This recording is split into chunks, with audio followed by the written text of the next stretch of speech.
Hello, beautiful humans. Welcome to your sacred self. I'm Anastasia, and today I am excited to share with you my personal journey with meditation, what it looked like in the beginning, the process it took to get me to where I am today, and the top 3 reasons why meditation is still a daily practice in my life today. So, without further ado, let's get into it.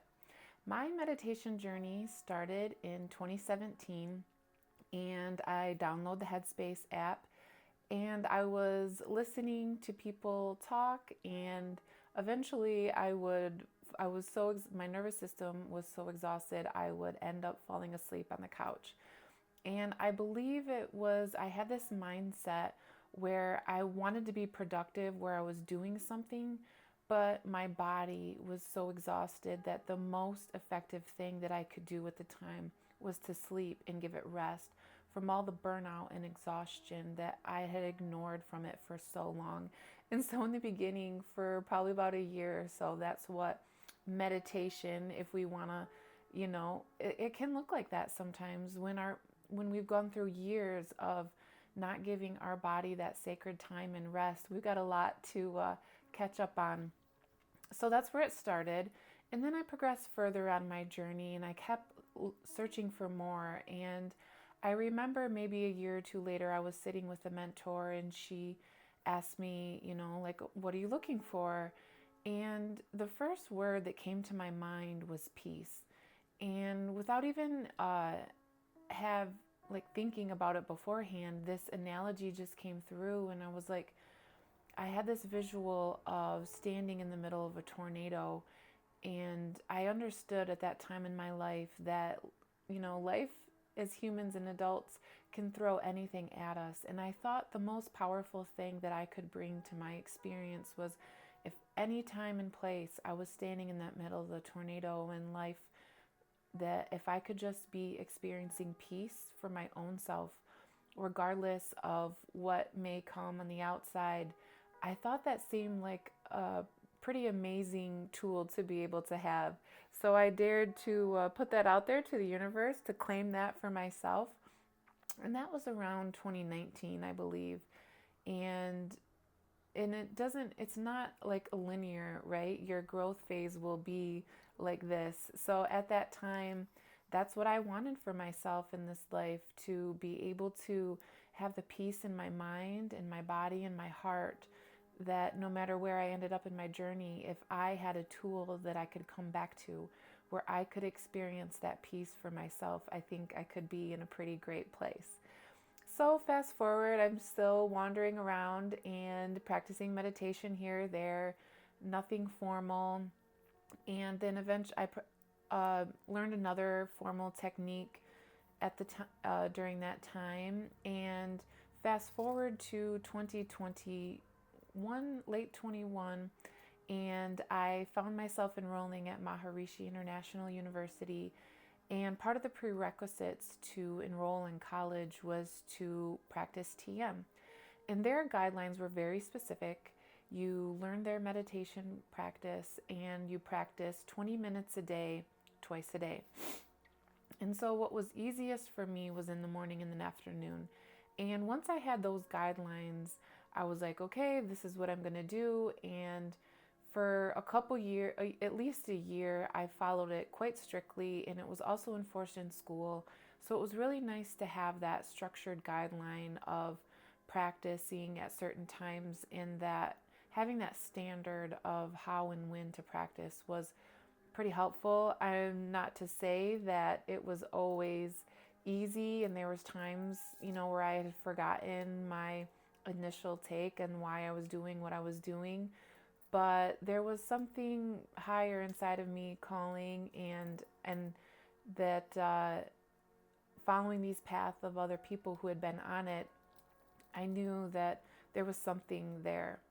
And so fast forward, I've been practicing for a couple years and going to college. And these are the 3 things that I really felt once I got a good grasp on TM specifically. That happened to be the technique that really resonated with me and I saw a lot of positive results from. And here are those 3. The first one is empowerment. And to put it specifically, when I was practicing 20 minutes and then the morning and the afternoon, I have very specific feelings that when I would get home, when you're transitioning from work into the evening, to care for your family, if that may be the case, which was for me.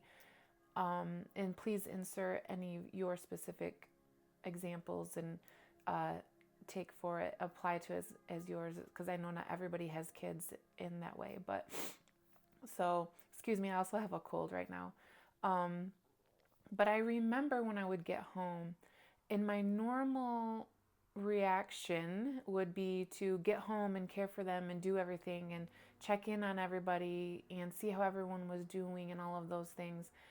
And luckily at this point in my life, my kids were older enough to where they could be unsupervised for 20 minutes. And so there was times during this time where I felt that pullback to go back to care for them and do things.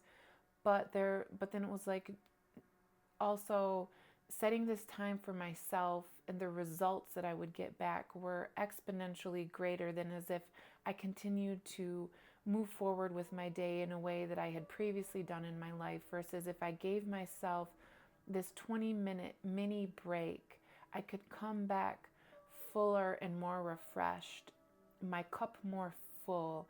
I could show up more fully when I made myself a priority for that 20 minutes when I got home.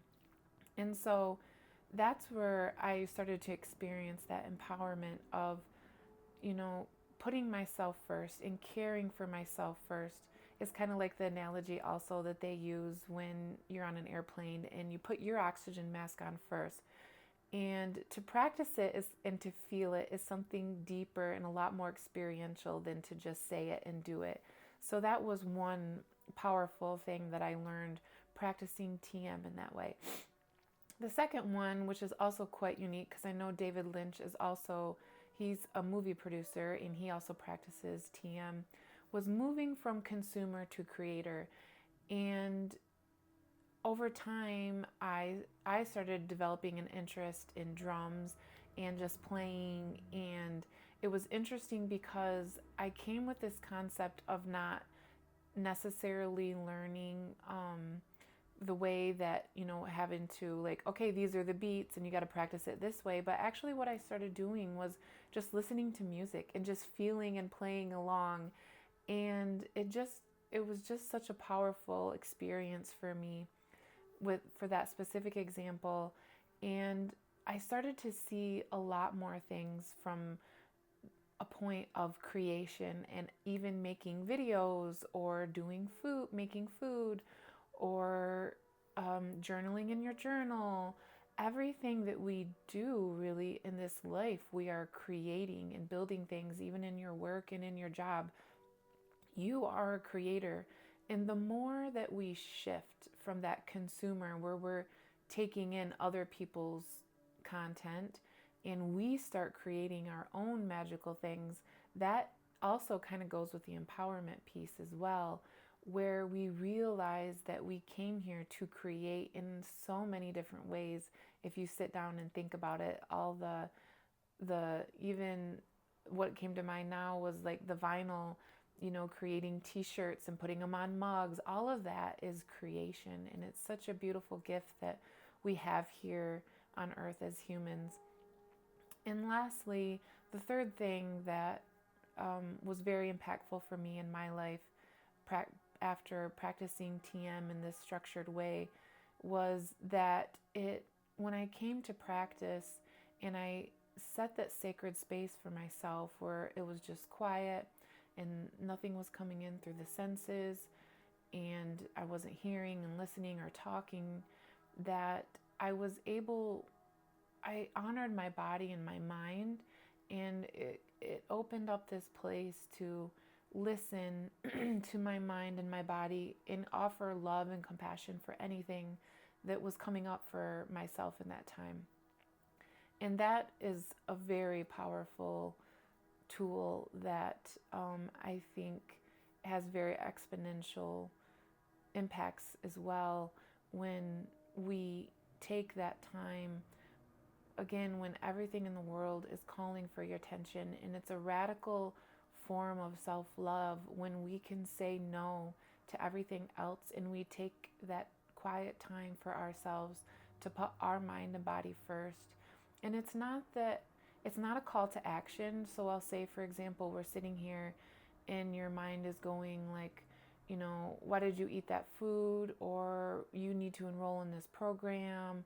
You need to be doing this. It isn't a time for that. It's a time to just hold compassion and love for anything that is bubbling up to the surface, and offer your mind and body the same love that we have conditionally, subconsciously giving our love and attention to everything else. It's a moment to turn that mirror back inward and feel the power of our love and attention when we give it to ourselves in that way. So that's been my meditation journey, and now I practice once a day. It's not as intense typically. Now that I'm more in tune with my body, there are times still, or sometimes, where it'll be like to a screaming point where it's like, hey, you haven't done this in a while. And so there are those, moments as well. I'm still human. But I am very grateful that I practiced TM in that very structured way for a year or two, where I was very committed, very devoted to practicing 20 minutes twice a day. I think is a very powerful gift to be able to offer yourself when you make yourself a priority in your life. So that's all I have for you today. Thank you so much for joining and sticking with me. I congratulate you wherever you are in your journey, in any way, shape, or form, where you are putting yourself first, loving yourself first, and showing yourself the same loving compassion. Bless you all, and love to you on your journey. Namaste.